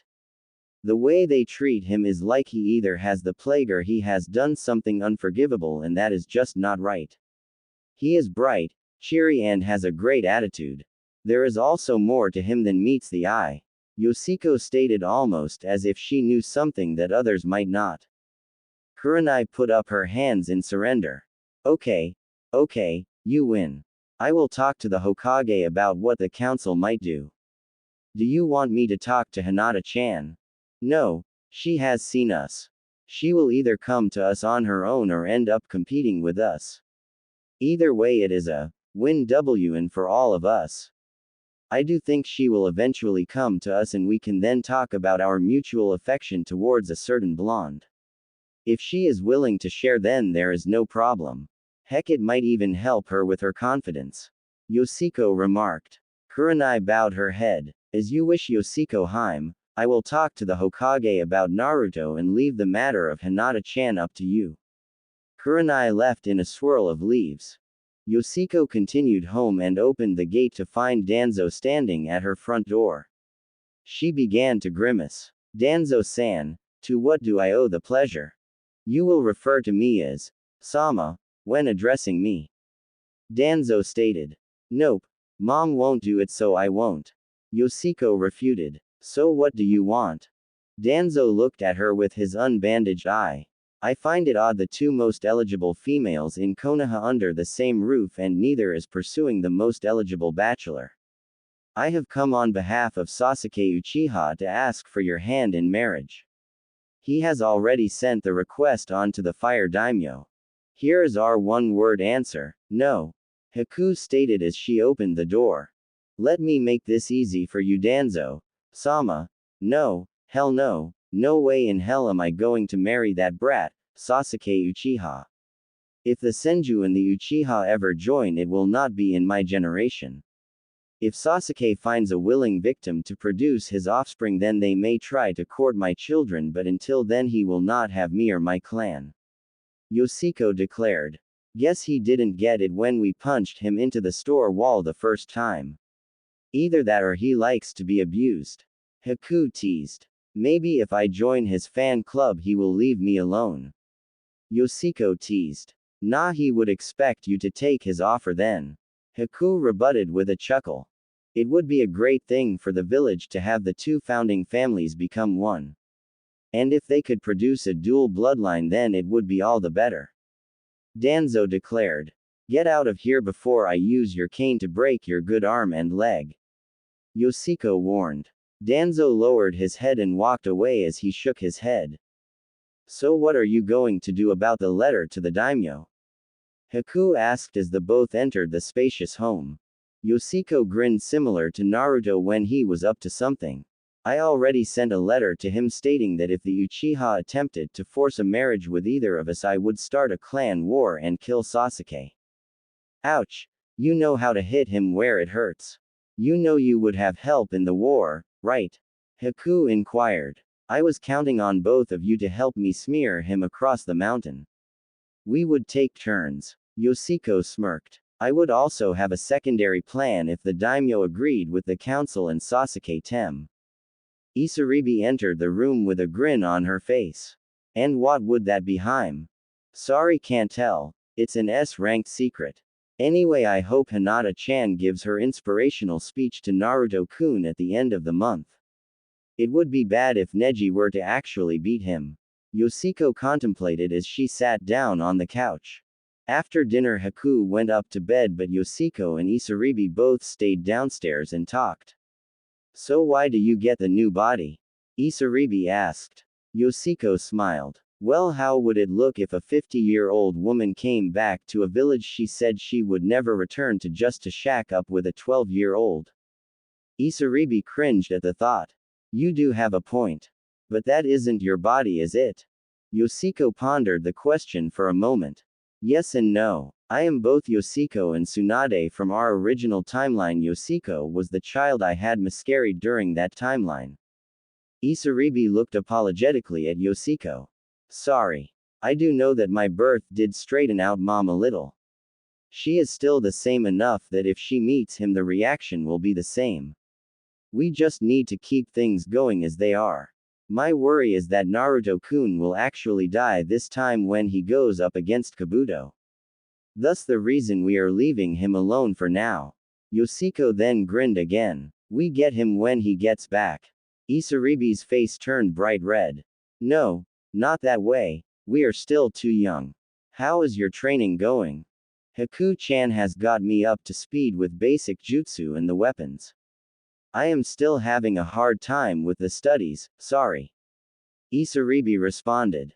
I am not even sure we want to become shinobi. Heck, we could have Naruto-kun retire and have him hit all the gambling halls, cleaning them all out. Yoshiko jested. What about Akatsuki? Not a problem until he comes back from his training trip with Jiraiya. We also want to make sure that he befriends Gaara of the desert. We might also want to contact the Fuma clan and attempt to sway Sasama to bring the Fuma clan here. Yoshiko commented. Do we have to? That will take months more for us to wait for Naruto-kun. Isaribi complained. I don't like it myself. According to Naruto-kun and Sakura Tem, Naruto-kun nearly died on that mission too. I am not sure how I would like for us to deal with it. If we let Sasuke go and work on patching him up after he returns from that mission, he should be truly ready for some companionship then. Also, there are several missions I do want him to go on. Tea and snow both need to happen so we have stronger allies. We could help him on the mission to the land of vegetables. We are training, but I don't think Mom wants me to become a shinobi. Yoshiko stated. Do we have to share him with Sasama? What about Haruna from vegetables? How many women will we have to share him with? Isaribi again whined.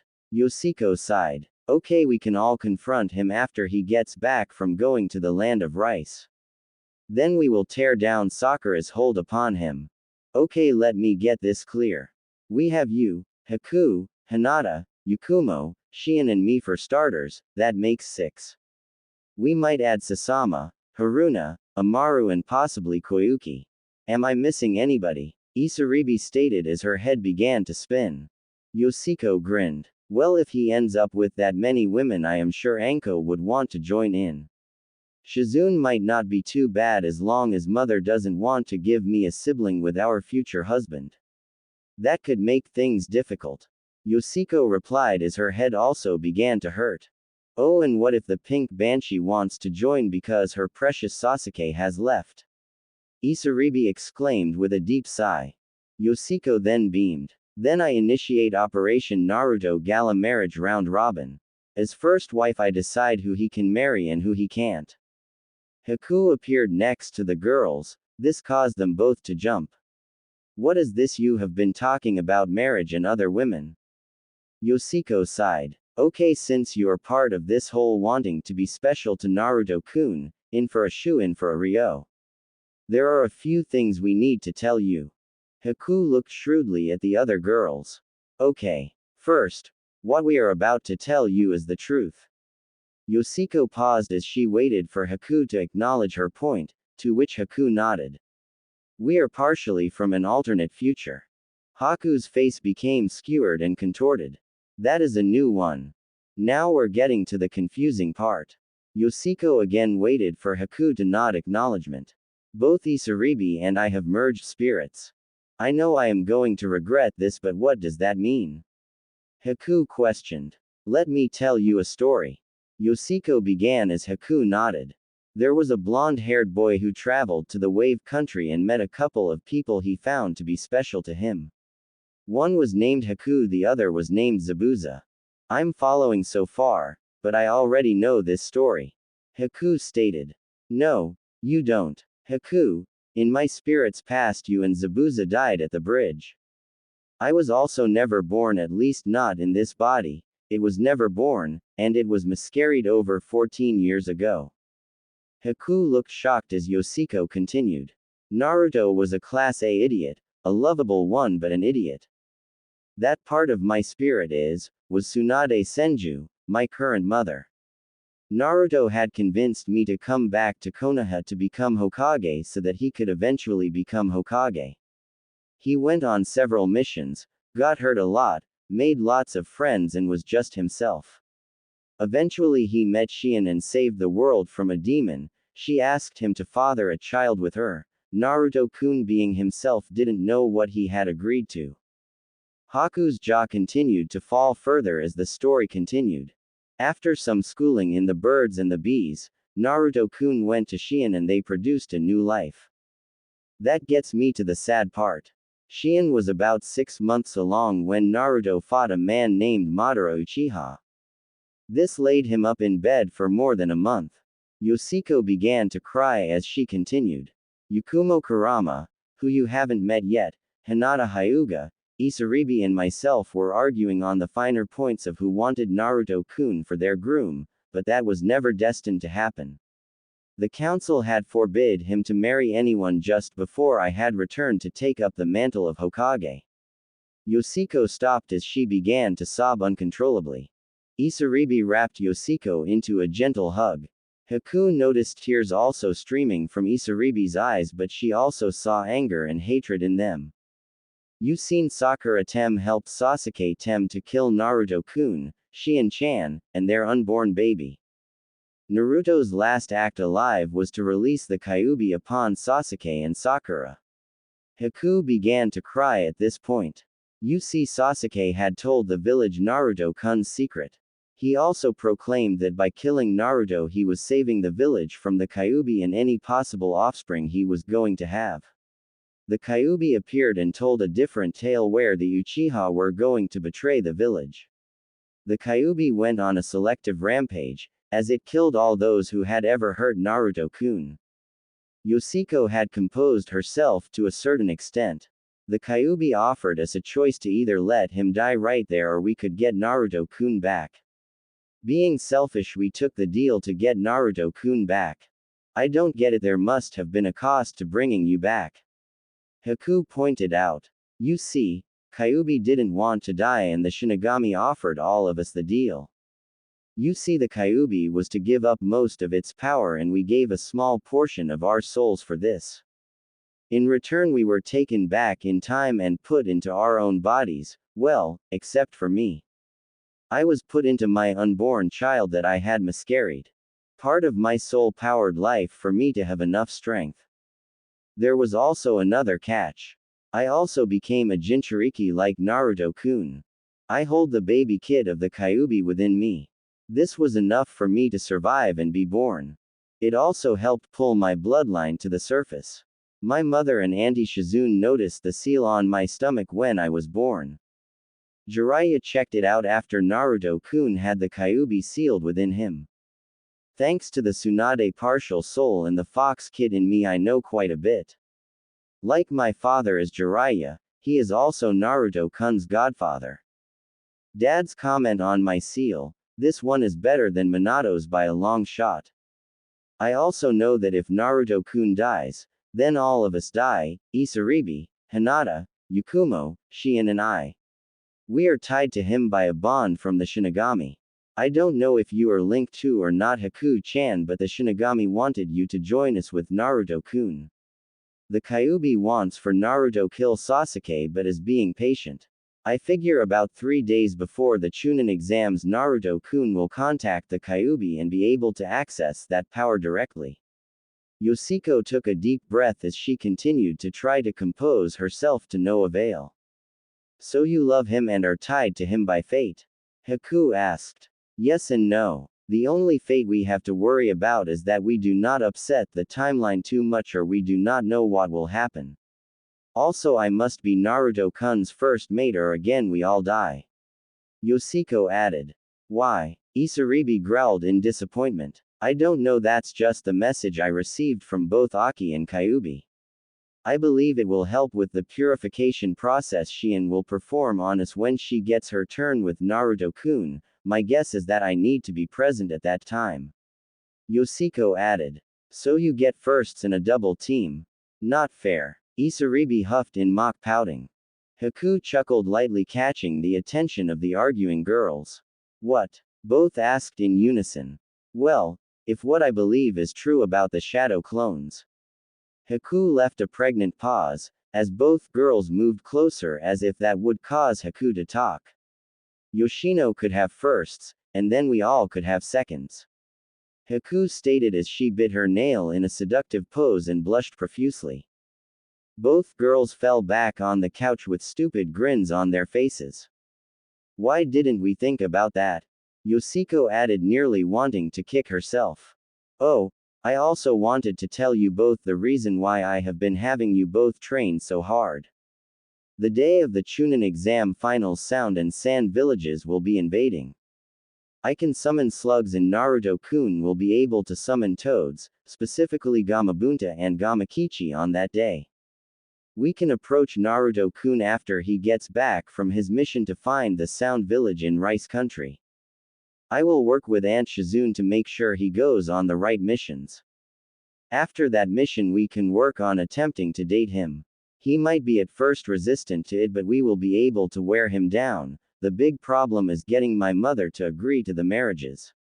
I know I want to have children as does Hinata-chan and you girls, along with Yakumo and Shion.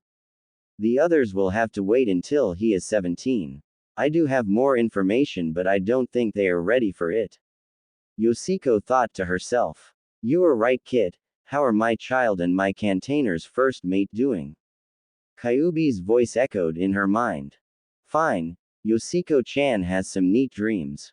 Aki commented as Yoshiko blushed profusely and huffed mentally. My kid has informed me of your plan and I agree with it. I will do everything I can to make sure it happens. I will attempt to steer him to the training grounds on exam day, you just make sure Hinata is there. Also I say you try to accompany them on the mission to Rice so you can help the girl who tried to kill Naruto-kun with the chakra strings. Kyuubi ordered kindly. Again why are you guys being so nice? I thought you were demons. Yoshiko inquired. Kyuubi chuckled. It is in our best interests to be nice, and you have the Shinigami on your side. So being nice is basically a requirement. Also that person will help sway the Fuma clan along with having Sasama married to Naruto-kun. Yoshiko's only response was, oh. Yoshiko's eyes returned to normal as they had been glazed over for a couple minutes. Are you okay, Yoshiko-chan? Haku asked with a worried look. Yeah, I was just talking to Aki and Kyuubi. Guess I now know what it is like to be Naruto-kun, at least somewhat now. Yoshiko replied. So, how long until we can get together with Naruto-kun? Haku quipped. His birthday is after the Chunin exams. If he does the mission to Rice like he did he will return a couple days before his birthday and we can help him celebrate and ignore the festival here in the village. I also figure Hinata will be merged by then as Yakumo will also have done so. We can invite all those that are not outside of the village. If the timeline keeps true we will see Sasuke in the hospital, injured from Itachi. Mom will come and heal him. Naruto will realize that his chances with Sakura are very low. We can talk to him then to help cheer him up. No official dates until after he gets back from Rice, agreed. Yoshiko asked almost yearning for the others to argue with her logic. Also I will have my mother send us, at least the three of us to possibly recover a dying member of the Fuma clan so that they will be more inclined to come to Konoha. The girls decided to end it there as Yoshiko and Haku had rounds at the hospital the next day. The days before the exam passed quickly. The council didn't bother the girls at all during this time. Kurenai did visit to inform Yoshiko that Hinata had a message for her. Things going as scheduled. She will meet him on time and make the needed contact. There was also a message from the Hokage that stated, Naruto will be free to marry if he likes and the council will not interfere. This pleased the girls to no end. Training and work kept them busy. The day of the Chunin exams came and the girls attempted to follow Naruto but lost him when he ducked into an alleyway with Konohamaru. The girls then went home and got all the weapons they could equip on themselves without attracting too much attention. Haku also brought along several water bottles as extra ammo. They made it to the arena to find that everything had gone as expected. They found Hinata sitting next to Kiba although she looked a little pale. As they passed she nodded to them acknowledging that she had played her part in inspiring Naruto before he had arrived. The girls found seats in the area between Hinata and Sakura, wanting to keep an eye on the pink-haired girl. The first match was announced as being between Naruto Uzumaki and Neji Hyuga.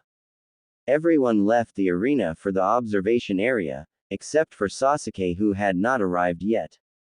Neji began to berate Naruto about fate, Naruto's answer was to just show his fist as he did after the fight Neji had with Hinata. The match looked like Naruto was outmatched the Hyuga, genius. Both showed great skill, Naruto using his shadow clones and Neji using advanced Juyuken techniques. Eventually Neji had closed all of Naruto's chakra points and proclaimed his victory. Naruto then surprised everyone with reopening his chakra points with the help the Kyuubi's chakra. Naruto then began to use this power to even the playing field with Neji. Eventually Naruto and Neji collided and this left Neji digging himself out the ground and Naruto leaving a clone as bait for Neji to gloat over. Naruto had ambushed Neji from underground and won his match to the excitement of the crowd.